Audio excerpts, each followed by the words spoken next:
So I have the honor of welcoming you all to the M2 launch, the boomer, the battery-powered boomer.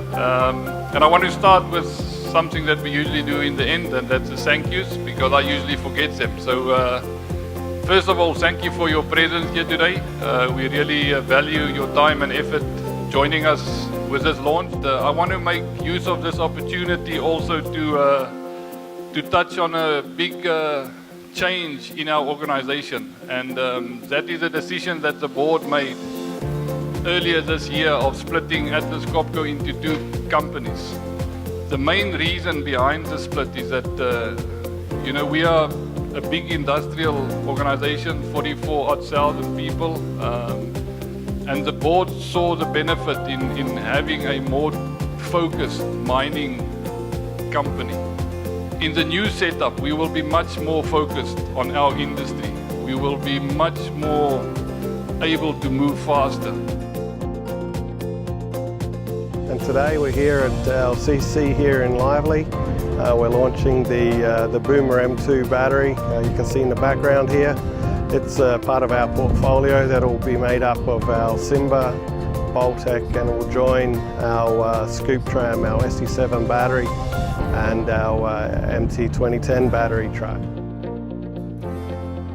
Oh, certainly we've been anticipating this arrival for quite some time, and very excited about the product. And it's a real modernized version of our previous drilling equipment, and certainly the battery technology is exciting for us to embark upon that journey. As you know, all our new operations will be designed 100% battery equipment, so we need solutions for every piece of equipment, and very proud to have a new piece of equipment to add to our fleet and test it and use it to prove up our future projects. Yeah, the battery product is long overdue in the mining industry. I know people have been, the technology's been tinkered with for the last while, but it seems to be accelerating with clients in terms of their interest in it, and it's great to see companies like Atlas Copco coming forth with these core pieces of mining equipment like the Jumbo, like the M2C Jumbo, and there certainly will revolutionize, or at least for clients, their ability to mine deeper and mine more effectively, because diesel is let's face it, it's kind of run its course.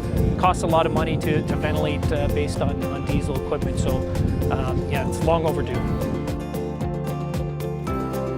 I like to think back to a story that we heard when we were up at Gold Corporate Red Lake when we put our first machine underground, and talking to the operators that were running the machine. And what really came out and struck me as being a big benefit of battery that we hadn't even considered was when the one operator approached me and he said, he said, I run this machine, he says, it doesn't have air conditioning in it, and the machine I'm used to does.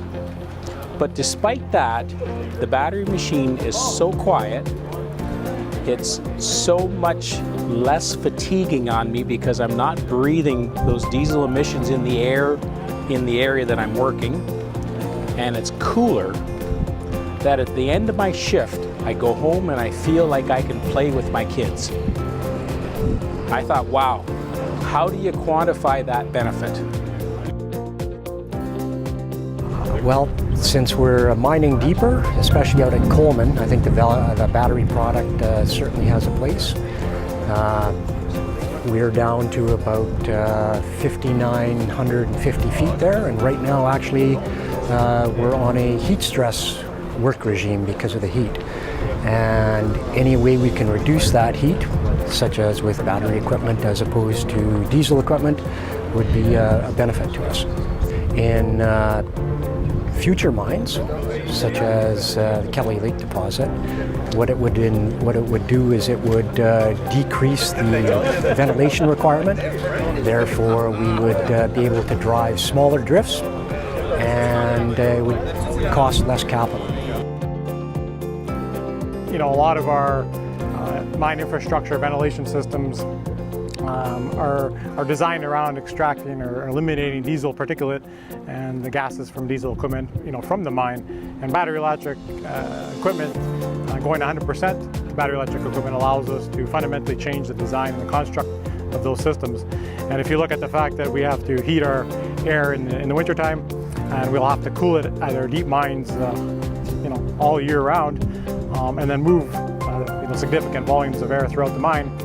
And those designs are largely based in today's terms around requiring a certain volume per diesel horsepower. You really see that these systems can be drastically shrunk and simplified, which saves you tremendously on the capital upfront cost of installing these systems, but also on sort of the continuous operating costs. So tremendous cost benefit in terms of the ventilation systems you need to run a mine with diesel equipment versus battery electric equipment. So I think those two things together really make it a very clear business case for its application, especially since our future in Sudbury is very much predicated on going deeper, which we're dealing with higher temperatures, further distances, making the case for battery electric equipment even that much more clear for us. And actually, we think it's absolutely a necessity to be able to mine successfully at depth. Let's face it, mining has to get into the 21st century, and battery power is just one of those enablers to get there.